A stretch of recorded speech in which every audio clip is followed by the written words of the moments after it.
بسم اللہ الرحمن الرحیم۔ السلام علیکم۔ بھارت 27 فروری کو دو ممالک کے ساتھ مل کر پاکستان پر حملے کی منصوبہ بندی کر رہا تھا۔ بھارت نے راجستھان سے پاکستان پر خطرناک حملے کرنے کی منصوبہ بندی کر رکھی تھی۔ پاکستان کی انٹیلیجنس ایجنسیوں کو حملے کی تیاری کا علم ہو گیا تھا۔ تفصیلات کے مطابق یہ انکشاف سامنے آیا ہے کہ بھارت پاکستان پر جنگ مسلط کرنا چاہتا تھا اور بھارت کی اس کوشش میں اس کے ساتھ اسرائیل کے علاوہ ایک اور ملک بھی شامل تھا۔ پاکستان نے حملے کی منصوبہ بندی کا علم ہونے کی وجہ سے ہی ایئر اسپیس بند کر دی تھی۔ بھارت نے راجستھان سے پاکستان پر خطرناک حملہ کرنے کی منصوبہ بندی کر رکھی تھی۔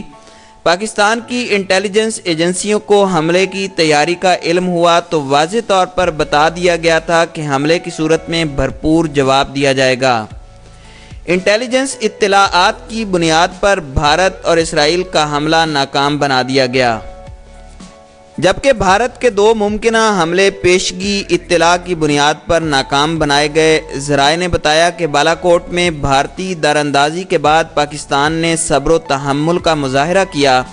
اگلے روز دوبارہ دراندازی کی صورت میں بھارت کو واضح اور منہ توڑ جواب دیا گیا۔ پاکستان کے دو بڑے شہر بھارت کے ٹارگٹ پر تھے، جن میں کراچی اور بہاولپور شامل تھے۔ بھارت کے ممکنہ ٹارگٹ سے متعلق دوست ممالک سے معلومات شیئر کی جا چکی ہیں، تاہم پاک فضائیہ نے بروقت کارروائی کی۔ بھارت کو پیغام دیا گیا، پاکستان پر میزائل حملہ کیا تو بھرپور جواب ملے گا۔ واضح رہے، 27 فروری کو پریس کانفرنس کرتے ہوئے DGISPR میجر جنرل آصف غفور نے کہا کہ پاکستان نے آج جو بھی کارروائی کی وہ اپنے دفاع میں کی۔ صوبوں سے لائن آف کنٹرول پر کچھ سرگرمیاں جاری تھیں۔ چونکہ بھارت نے لائن آف کنٹرول کی خلاف ورزی کی، اس لیے پاکستان نے ان کے طیاروں کو تباہ کیا۔ انہوں نے کہا کہ بھارت کی جانب سے دعویٰ کیا گیا تھا کہ بھارتی طیاروں نے پاکستان میں فضائی کارروائی کی اور دہشت گرد ٹھکانوں کو تباہ اور دہشت گردوں کو مارا۔ اس پر کل بھی میں نے بات کی تھی۔ پاکستان کی آرمڈ فورسز اور ایئر فورسز کے پاس بھارت کے اس دعوے کا جواب دینے کے علاوہ کوئی چارہ نہیں تھا، لیکن سوال یہ تھا کہ بھارت کو جواب کیسے دیا جاتا؟ کیا اسے ایسے طریقے سے جیسے بھارت نے دیا، یا پھر ذمہ دار حکومت ہونے کا مظاہرہ کیا جاتا؟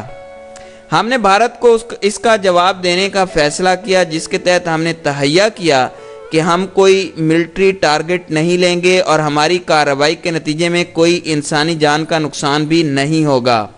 ہم نے اپنی حدود میں رہ کر 6 اہداف سیٹ کر رکھے تھے، جنہیں پاک فضائیہ کے پائلٹس نے لاک کیا، اور لاک کرنے کے بعد تھوڑے فاصلے پر ہم نے کھلی جگہ پر سٹرائکس کی۔ پھر پاکستان نے بھارت کے 2 لڑاکا طیارے مار گرائے اور بھارتی پائلٹ کو حراست میں لے لیا۔ وزیر اعظم عمران خان نے بھارتی پائلٹ کو جذبہ خیر سگالی کے تحت رہا کرنے کا اعلان کیا اور ان کے اس اعلان کو عالمی سطح پر خوب سراہا گیا۔ حکومتی ذرائع کے مطابق اسرائیل کی کوشش ہے کہ پاکستان اسرائیل سے بات کرے۔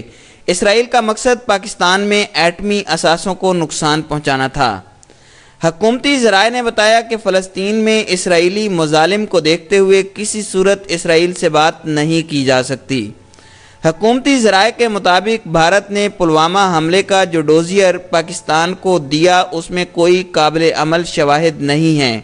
اس حوالے سے مزید اطلاعات بھی موصول ہوئیں، جن کے مطابق بھارت نے پاکستان پر میزائل حملے کا منصوبہ بنایا تھا۔ بھارت کو پیغام دیا گیا کہ پاکستان پر میزائل حملہ کیا تو بھرپور جواب ملے گا۔ پاکستان کو بھارت کے میزائل حملے کی تیاری کی انٹیلیجنس اطلاعات بھی مل گئی تھیں۔ دشمن بھارت کے ٹارگٹ پر بہاولپور اور کراچی تھے۔ ذرائع نے بتایا کہ پاکستان کی جانب سے بھارت کے ممکنہ ٹارگٹ سے متعلق دوست ممالک سے معلومات شیئر کی جا چکی ہیں۔ پاکستان نے دوست ملکوں اور عالمی طاقتوں کو بتایا ہے کہ بھارت سے امن چاہتے ہیں۔ پاکستان نے بھارتی منصوبے کے پیش نظر جواب سے عالمی کرداروں کو بھی بتا دیا۔ پاکستان کی طرف سے پیغام پر بھارت کی جانب سے حملے کا منصوبہ ختم کر دیا گیا۔ ذرائع کے مطابق دنیا کی اہم شخصیات پاکستان اور بھارت سے رابطے میں ہیں۔ پاکستان اور بھارت کے مابین براہ راست رابطہ نہیں ہے۔ پاکستان اور بھارت کی سیکیورٹی ایجنسیز کا رابطہ برقرار ہے۔ پاکستان اور بھارت کی سیکیورٹی ایجنسیز کے درمیان رابطہ 27 اور 28 فروری کی شب بھی ہوا۔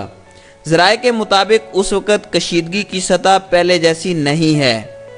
کشیدگی میں کمی کے لیے سعودی عرب، ترکی اور امریکہ نے کردار ادا کیا۔ برطانوی وزیر اعظم نے بھی کشیدگی میں کمی کے لیے اہم کردار ادا کیا۔ تمام دوست ملکوں نے بھارت کو کشیدگی کم کرنے کو کہہ دیا ہے۔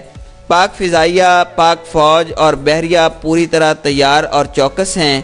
ذرائع کا مزید کہنا ہے کہ پاکستان مختلف تنظیموں کو غیر مسلح کر کے قومی دھارے میں لانے کا فیصلہ کر چکا ہے۔ کالعدم تنظیموں کے مدارس کو سرکاری کنٹرول میں لیا جائے گا۔ مدارس میں پڑھنے والے طلباء اپنی تعلیم جاری رکھیں گے۔